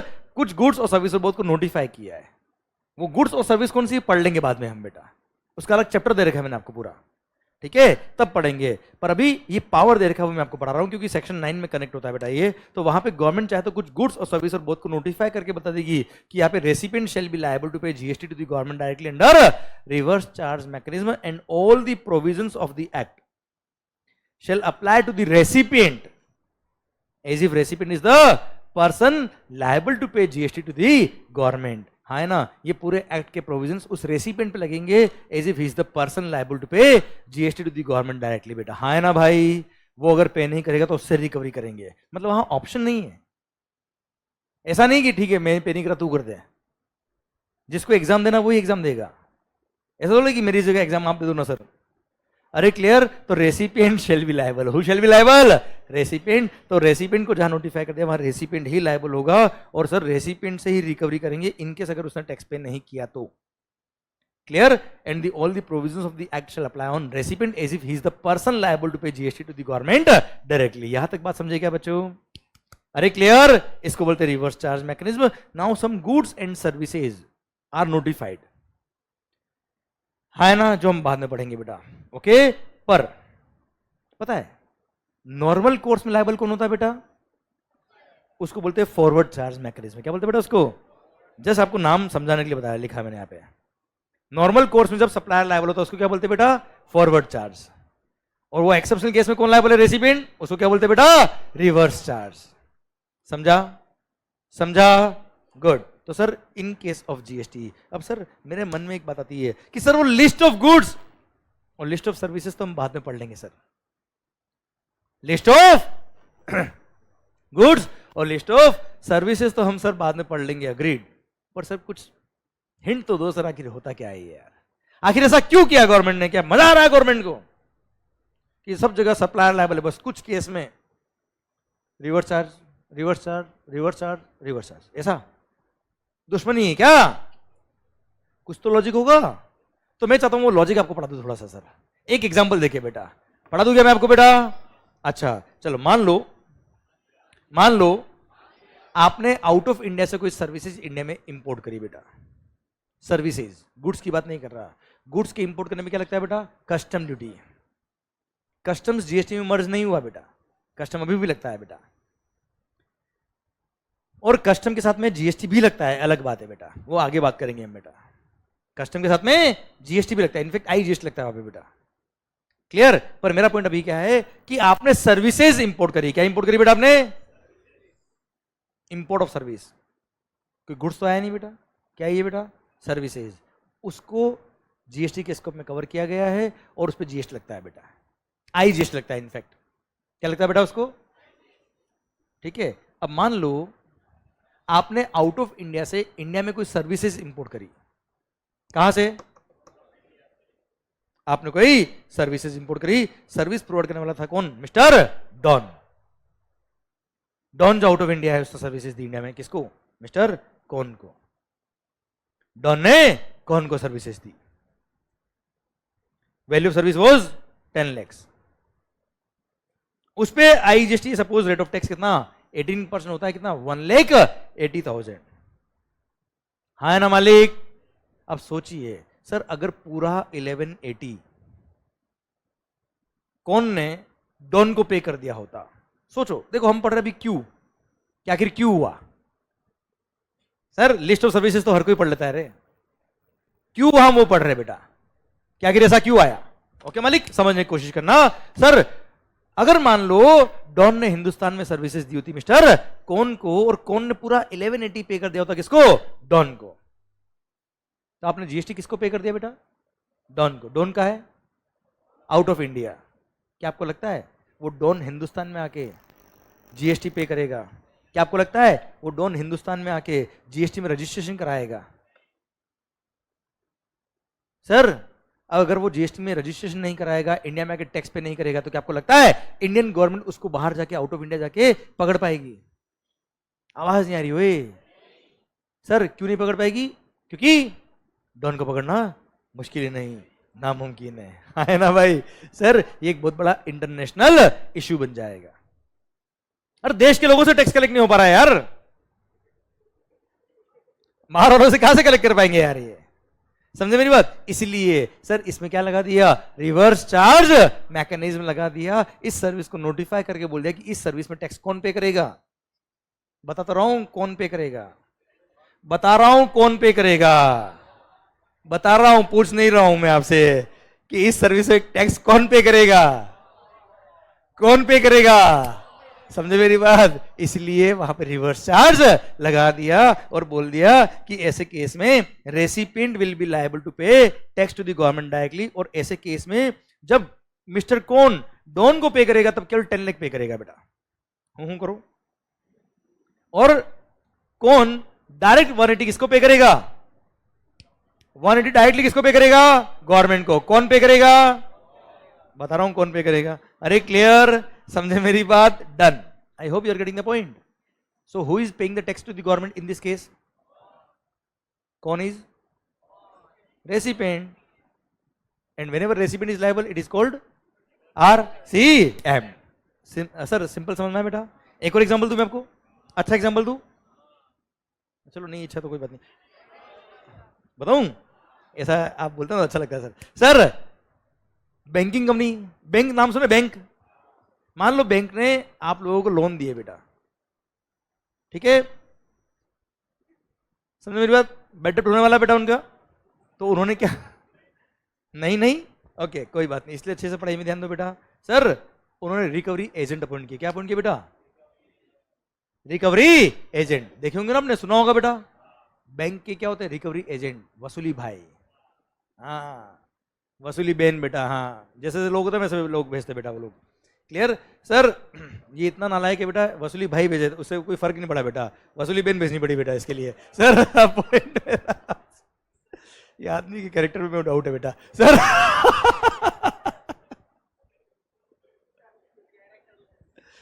Sir सीधा तेरे को कैसे बता? सर ओके अच्छा अच्छा उन्होंने भी आइडेंटिफाई कर लिया, मतलब मैंने गलत आइडेंटिफाई नहीं किया बेटा ना? ओके अच्छा आइडेंटिफाई नहीं किया बेटा, ओके गुड। तो सर सुनना बात को ध्यान से, मान लो बैंकिंग कंपनी ने क्या किया बेटा? रिकवरी एजेंट अपॉइंट किया बेटा। नाउ रिकवरी एजेंट क्या करते बेटा? रिकवरी करेंगे, जितना रिकवरी करेंगे उनको एक फीस मिलेगा बेटा। अरे क्या मिलेगा उनको? Fees, commission. तो recovery agents, yes perfect sir, recovery agent are providing services to bank. आवाज नहीं आ रही? Recovery agent are providing services to, हाँ है ना भाई? Who is the supplier? Recovery agent. Who is the recipient? Bank. अब सर जितना कमीशन, जितना फीस रिकवरी एजेंट को मिल रहा है उस पर लगेगा जीएसटी बेटा।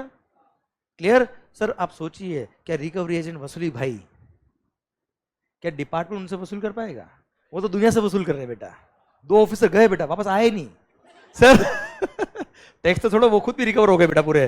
तो सर अब ऐसे केस में गवर्नमेंट ने बोल दिया हमसे ना हो पाएगा, और बैंक को बोल दिया बैंक जब तुम उनको पेमेंट करो तब केवल कमीशन का अमाउंट पे करना, उनको जीएसटी का अमाउंट पे मत करना। ये जीएसटी का अमाउंट डायरेक्ट तुम हमको गवर्नमेंट को पे करना।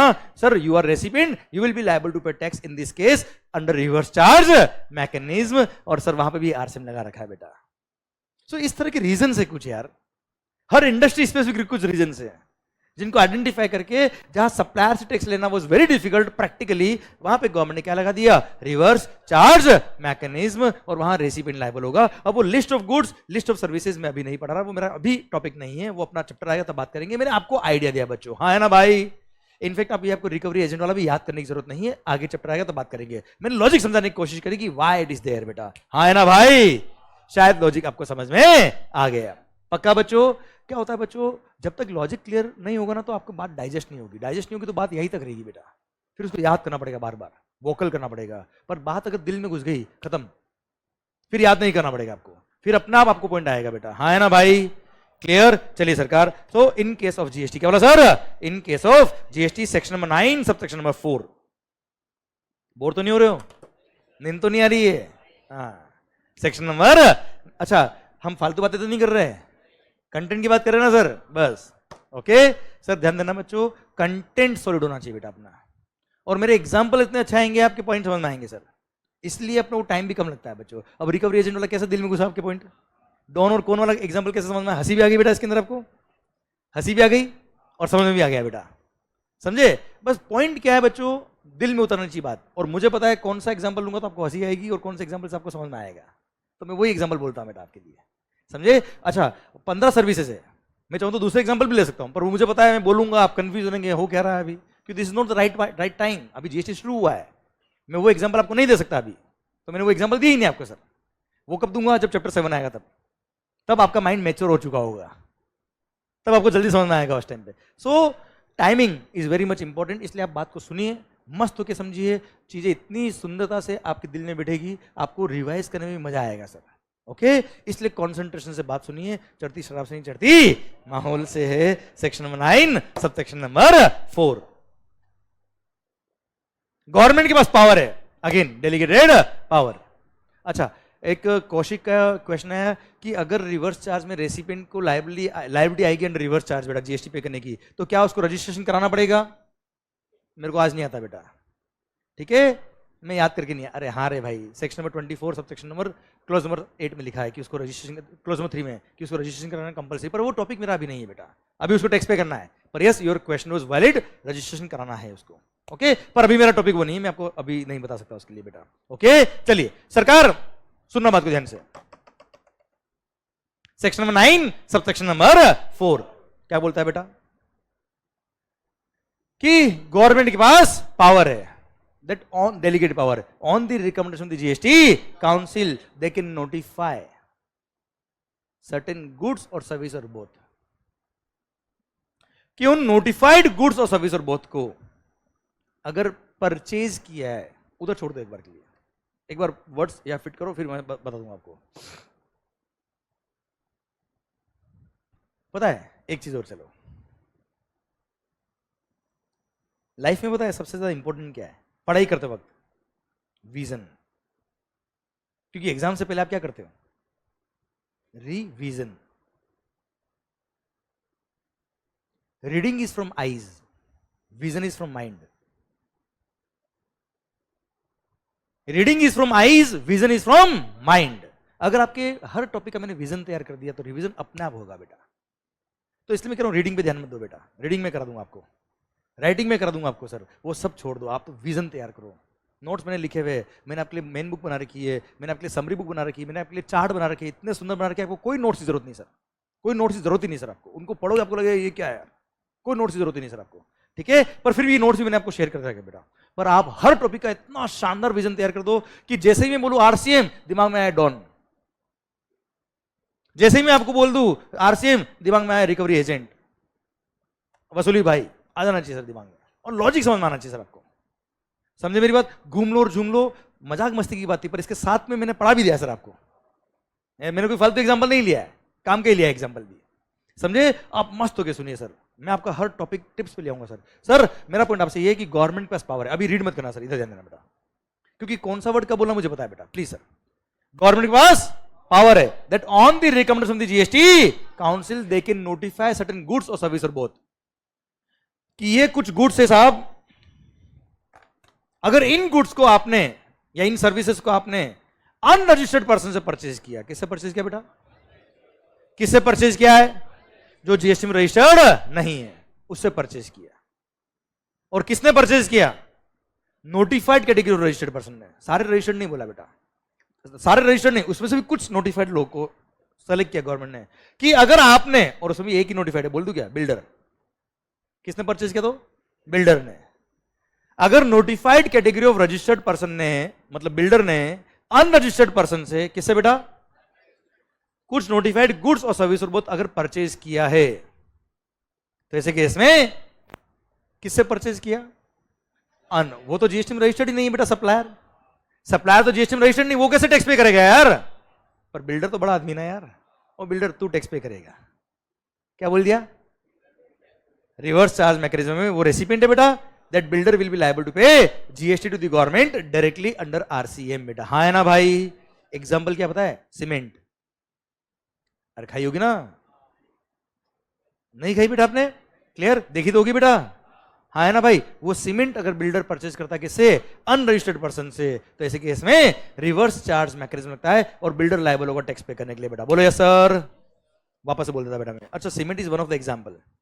अगेन सेक्शन नंबर 9.3 जो हमने आरसीएम पढ़ा, सेक्शन नंबर 9.4 ये हम पढ़ेंगे चैप्टर नंबर 7 में डिटेल में बेटा। अभी यहाँ पे सेक्शन 9 में आ रहा है, इसलिए मैं लिंक करके पढ़ा रहा हूं आपको बेटा। ओके, जब वो चैप्टर आएगा तो ये टॉपिक वापस लेके आऊंगा मैं आपके लिए। सरकार गवर्नमेंट के पास पावर है, क्या बोला मालिक?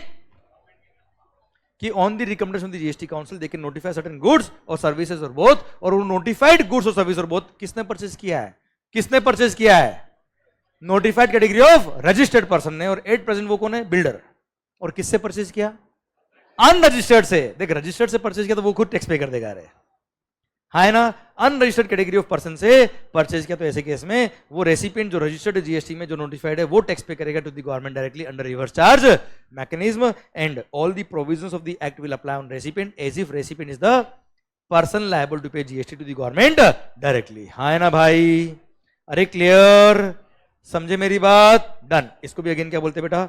RCM, reverse charge mechanism. Okay बच्चों, आवाज नहीं आ रही sir?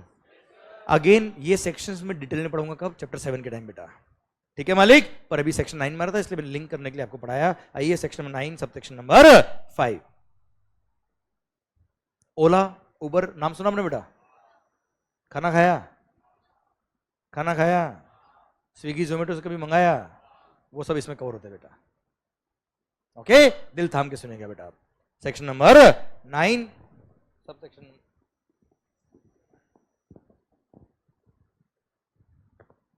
Section number 9 sub section number 5। सुनना, गवर्नमेंट के पास पावर है, क्या है बेटा? कि on the recommendation of the GST council they can notify certain services, they can notify certain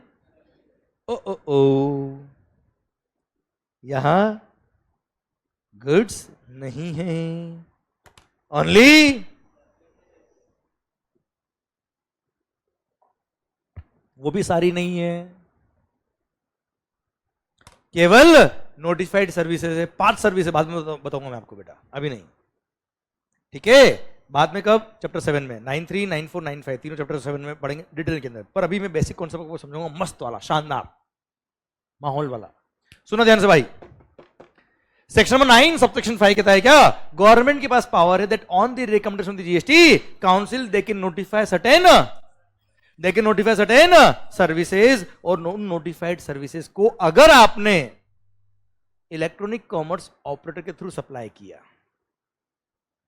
if supplied through electronic commerce operator, अगर उन नोटिफाइड सर्विसेज को आपने ईसीओ के थ्रू सप्लाई किया तो ECO will be treated as if ECO is the supplier of such services and ECO shall be liable to pay GST to the government directly बेटा।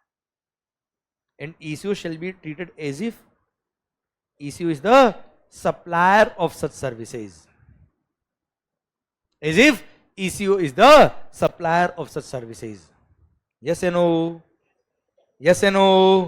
चलिए वापस से रिपीट करता बेटा मैं, ध्यान देना। अभी तो मैंने समझाया नहीं आपको, अब समझाऊंगा तो दिल में उतरेगा। देखो अभी मैंने पढ़ा, समझ में आया क्या? अभी मैं एग्जांपल दूंगा, समझ में आएगा आपको। सर सेक्शन 9.5 बोलता है क्या? गवर्नमेंट के पास पावर है कि on the recommendation of the GST council they can notify certain services on which if those services are supplied through ECO, तो ऐसे केस में ECO shall be treated as if ECO is the supplier of such services, और सारे provision उस पर लगेंगे बेटा, और ईसीओ ही टैक्स पे करेगा। हाँ है ना भाई?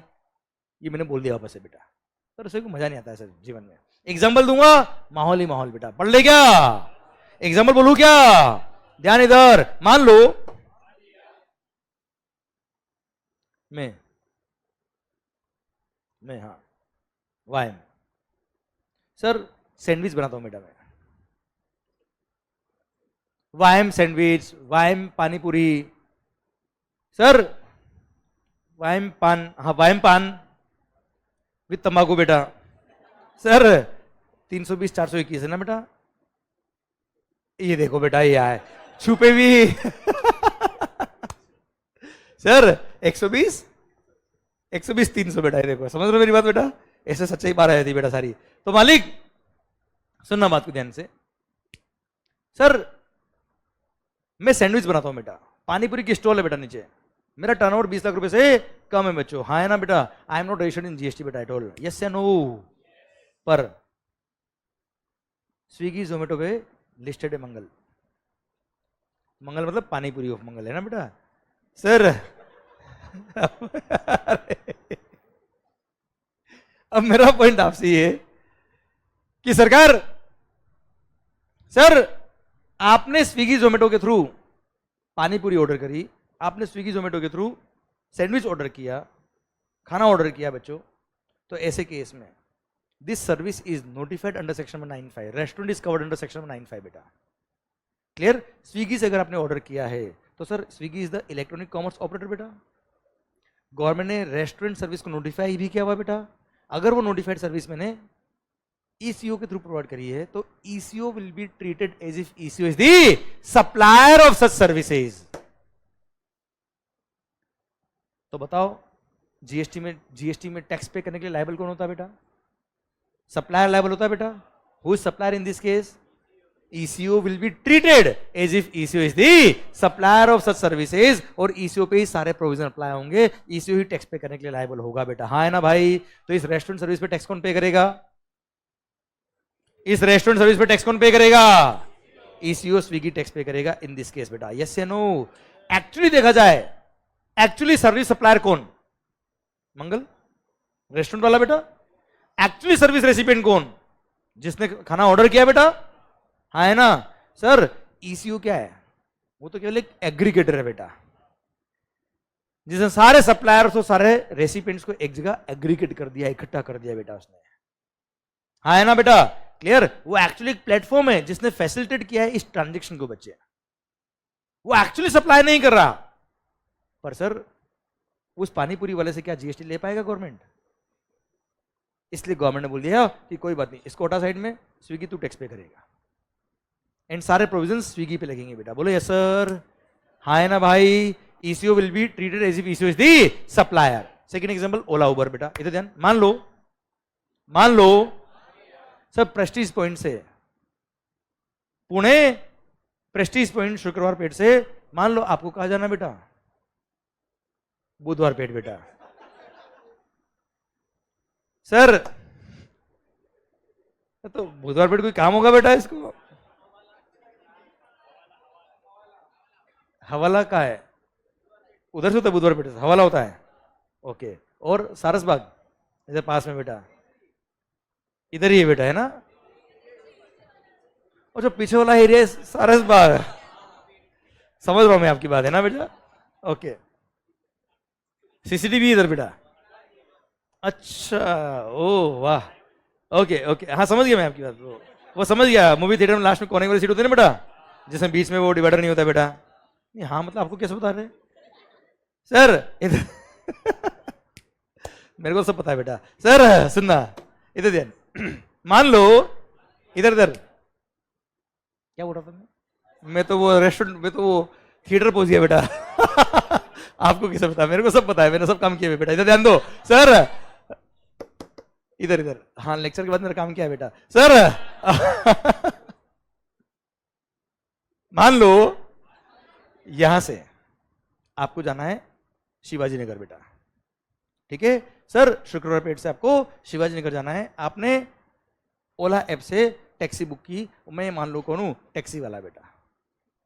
हाँ है ना भाई? नियरेस्ट टैक्सी मेरी थी बेटा, प्रेस्टीज पॉइंट में खड़ा था बेटा पे। क्लियर? मैं टैक्सी लेके पहुंच गया, ठीक है सर?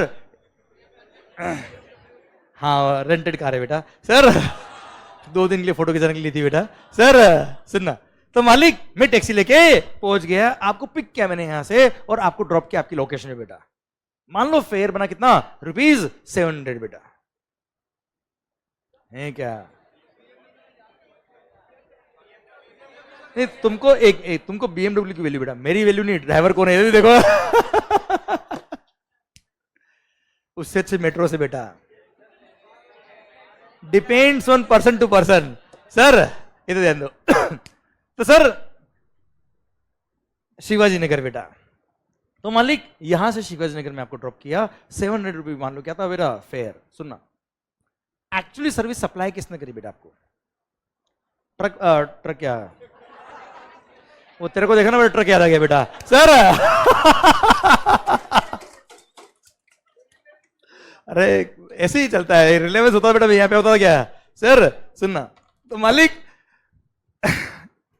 वो टैक्सी लेके एक्चुअली, अरे मजा आ रहा है ना बेटा जीवन में? बस सर सुनना बात को ध्यान से। तो सर वो टैक्सी लेके, सर मैंने जब आपको ड्रॉप किया, एक्चुअली सर्विस सप्लायर कौन? ये टैक्सी वाला बेटा। एक्चुअली सर्विस सप्लायर कौन बेटा? टैक्सी वाला। एक्चुअली सर्विस रेसिपिएंट कौन बेटा? पैसेंजर्स। ओला उबर तो केवल एक एग्रीगेटर है बेटा, हाँ है ना? क्लियर? पर आप खुद बताओ, क्या आपको लगता है ये टैक्सी वाले की शक्ल देख के बताओ, क्या आपको लगता है ये टैक्स पे कर पाएगा?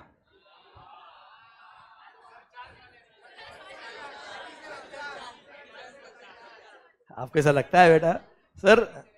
ओके, अरे मतलब जनरल बात कर रहा हूं भाई सर। अभी टैक्सी वाले से गवर्नमेंट ने देखा इनसे टैक्स लेना इज वेरी डिफिकल्ट बेटा, ये अनऑर्गेनाइज सेक्टर है बेटा पूरा, they can't get themselves registered in GST बेटा। कहाँ रजिस्ट्रेशन कराएंगे वो? अगर वो जीएसटी में रजिस्ट्रेशन कराता, एक सीए हायर करता, रिटर्न फाइल करता, टैक्स पे करता, तो वो टैक्सी चलाता ही नहीं बेटा। हाँ है ना, क्लियर? तो सर वो टैक्सी ड्राइवर, आप सोचिए सर क्या प्रैक्टिकली पॉसिबल उससे टैक्स लेना बेटा? नहीं। अच्छा पैसेंजर तो एंड कंज्यूमर बचा, उससे कहाँ टैक्स लेंगे यार बेटा?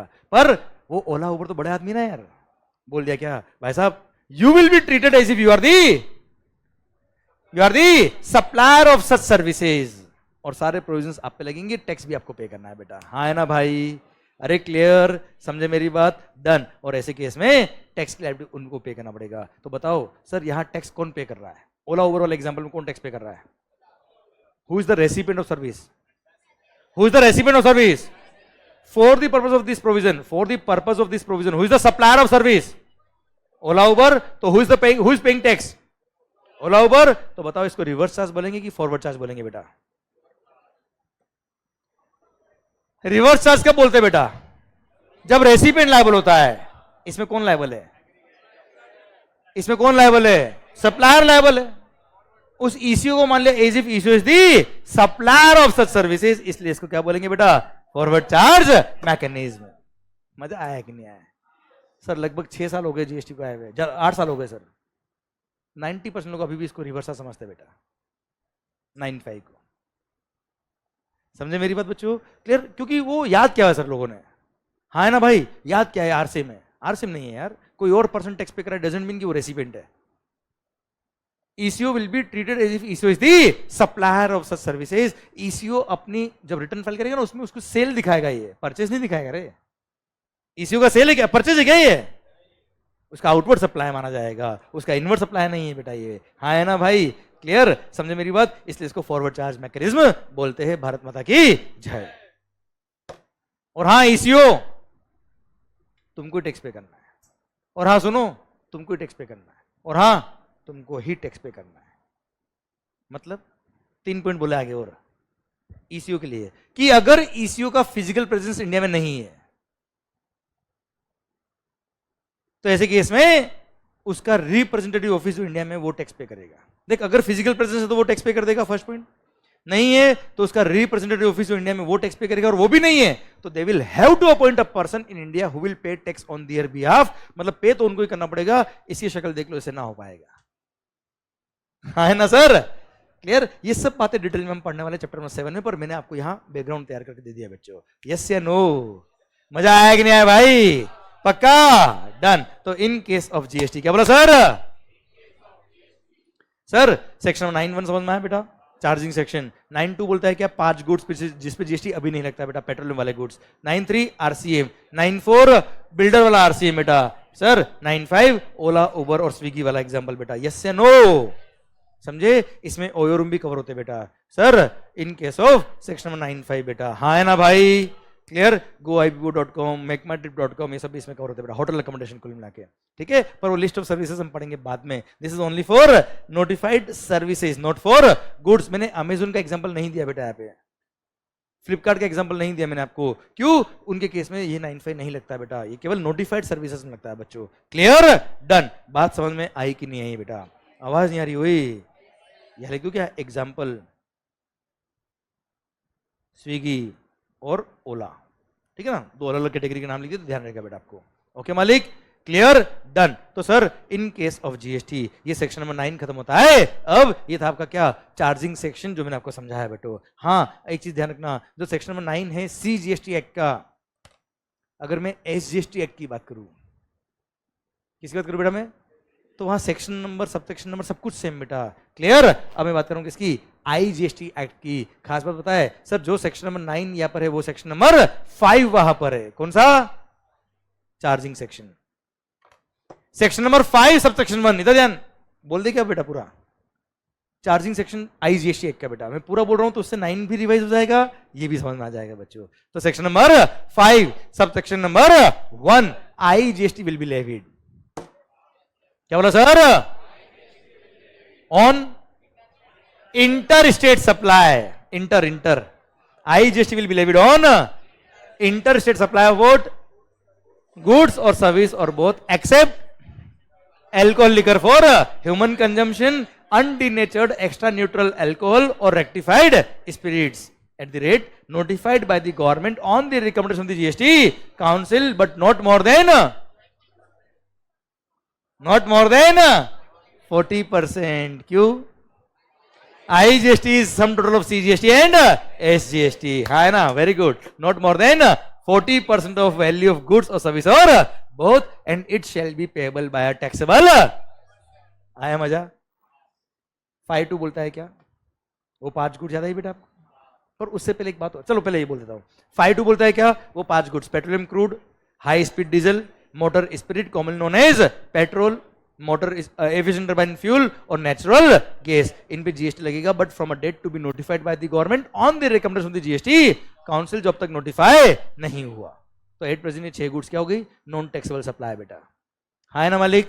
5(3) बोलता है क्या? आरसीएम। कौन सा? वो याद है डॉन के केस में कौन लायबल है बेटा? अरे हाँ है ना सर। 5(4) कौन सा? सर बिल्डर ने अनरजिस्टर्ड लोगों से नोटिफाइड गुड्स और सर्विस परचेज किया तो ऐसे केस में आरसीएम लगेगा बेटा। क्लियर? 5(5) कौन सा? ओला, उबर, स्विगी वगैरह बच्चों। हाँ है ना भाई? डन। ये सेक्शन नंबर 5 भी खत्म होता है अब ऑफ द IGST एक्ट बेटा। यस है नो मालिक? बस एक बात एक्स्ट्रा है बेटा इसमें, बोल दूं? जो चार्जिंग सेक्शन है, charging section, section number 5 subsection 1 IGST act वाला बेटा, उसमें एक प्रोवाइजो दे रखा है यहाँ पे बेटा। वो बोलता है क्या? उधर नहीं, इधर ध्यान, कि अगर आपने कोई गुड्स इंपोर्ट करी, क्या करी बेटा आपने? कहां से? आउट ऑफ इंडिया से बेटा। क्या इंपोर्ट करी बच्चे? और आपको पता है गुड्स के इंपोर्ट करने में क्या लगता है बच्चा? कस्टम्स ड्यूटी लगता है। वो अभी भी लगता है, पहले भी लगता था बेटा, वो मर्ज नहीं हुआ जीएसटी में बेटा। तो पता है गुड्स के इंपोर्ट करने पे कस्टम लगता है और साथ में IGST भी लगता है, क्योंकि वही गुड्स अगर आपने इंडिया से परचेज करी होती तो उस पर जीएसटी लगता ना बेटा। तो इंपोर्ट किया तो उस पर भी जीएसटी लगाओ साहब, इसलिए उस पर IGST लगता है बेटा। ये कहां लिखा है सर? सेक्शन नंबर 5 सबसेक्शन 1 के प्रोवाइजो में लिखा है, और वहां लिखा है क्या सर? अगर आपने कोई गुड्स इंपोर्ट किया, क्या इंपोर्ट किया बेटा आपने?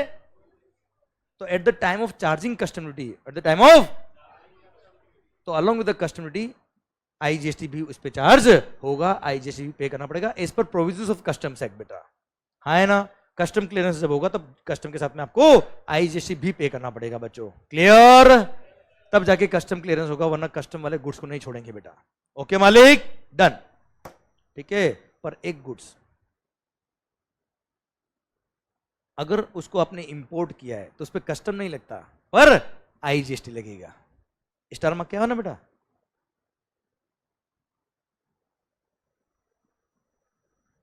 एक गुड्स ऐसी है जिसके इंपोर्ट पे क्या लगता है बेटा?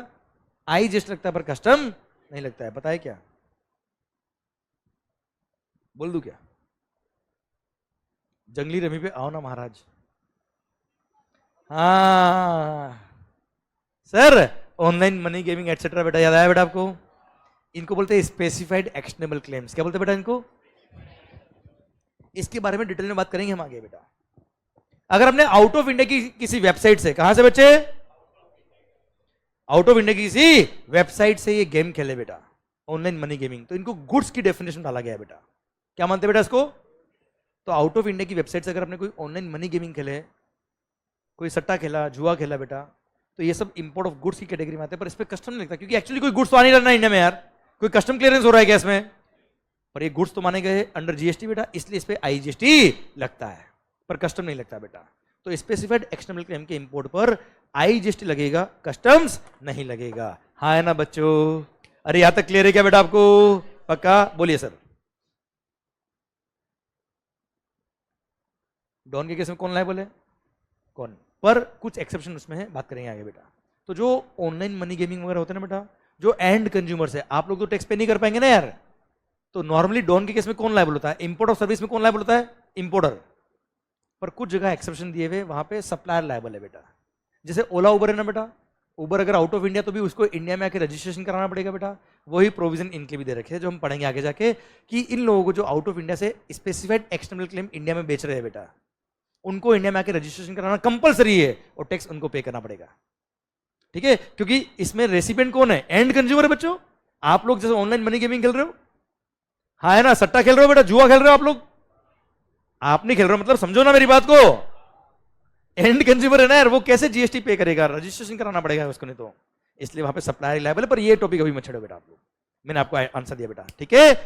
टैक्स कौन पे करेगा वो बात करेंगे बाद में बेटा, समझे मेरी बात, ये लोग ही टैक्स पे करेंगे बच्चों। ओके मालिक, पक्का, डन। ये था आपका section number 5 of the IGST, जो चार्जिंग सेक्शन था बेटा, यस या नो? अरे पक्का, ओके। तो आप मुझे बताओ सर, इंट्रा स्टेट सप्लाई पे क्या लगता है बेटा? इंट्रा स्टेट सप्लाई पे क्या लगता है बेटा? सीजीएसटी और एसजीएसटी। अच्छा, जहां एसजीएसटी वहां ऑब्लिक करके यूटीजीएसटी बाय डिफॉल्ट है बेटा, अगर यूनियन टेरिटरी में तो बेटा, ठीक है। हम बार बार यूटीजीएसटी नहीं बोलेंगे, चलेगा बेटा आपको? Okay sir, intra state supply पे क्या लगेगा?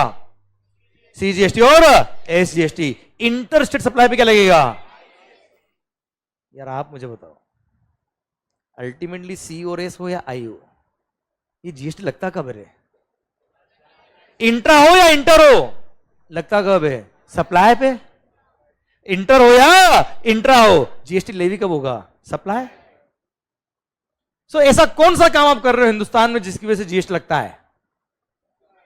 ऐसा कौन सा वो इवेंट है on the happening of which GST is levied? So what is the taxable event under GST?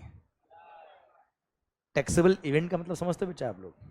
वो event on the happening of which ये पर्टिकुलर टैक्स लगता है।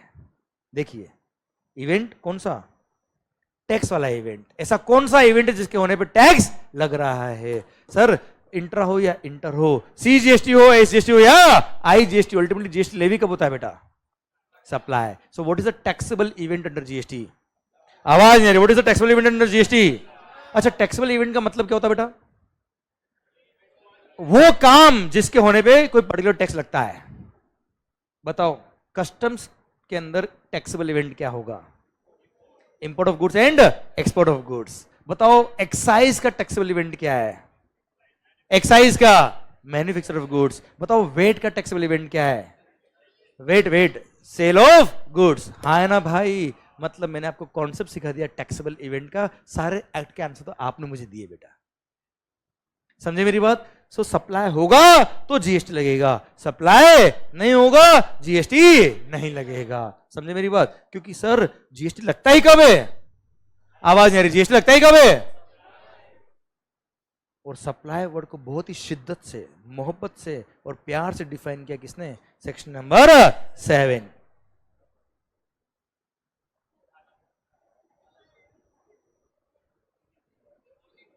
अच्छा आओ, सेक्शन नंबर 7, धोनी वाला नंबर बेटा, वो उसी हिसाब से जीएसटी ड्राफ्ट हुआ बेटा सर। तो जीएसटी ने सबका ध्यान रखा बेटा, सबको खुश रखा बेटा। ओके, सो एमएस धोनी का नंबर है बेटा 7 नंबर बेटा, ठा ले, ठीक है। उस हिसाब से सबसे इंपॉर्टेंट क्या होता है? कैप्टन, वो ये बेटा, ये, क्योंकि अगर सप्लाई होगा तो जीएसटी लगेगा, सप्लाई नहीं होगा तो जीएसटी, समझे मेरी बात? क्लियर? सो टैक्सेबल इवेंट ही क्या है बेटा जीएसटी में? सप्लाई वर्ड को शिद्दत से, प्यार मोहब्बत से डिफाइन किया section number 7 of the CGST act ने। अब सर, सबसे इंपॉर्टेंट टर्म अगर जीएसटी में कोई है तो वो क्या है? सप्लाई। क्यों? अगर सप्लाई नहीं हुआ तो, अगर कोई ट्रांजेक्शन सप्लाई के स्कोप में आता है तो जीएसटी लगेगा ना यार। हाँ, इंट्रा होगा तो सी और एस लग जाएगा, इंटर होगा तो आई लग जाएगा, पर सप्लाई नहीं तो क्या करेंगे सर आप? समझे मेरी बात? इसलिए सबसे इंपॉर्टेंट क्या है? Section number 7। आइए हम डिफाइन करते हैं क्या?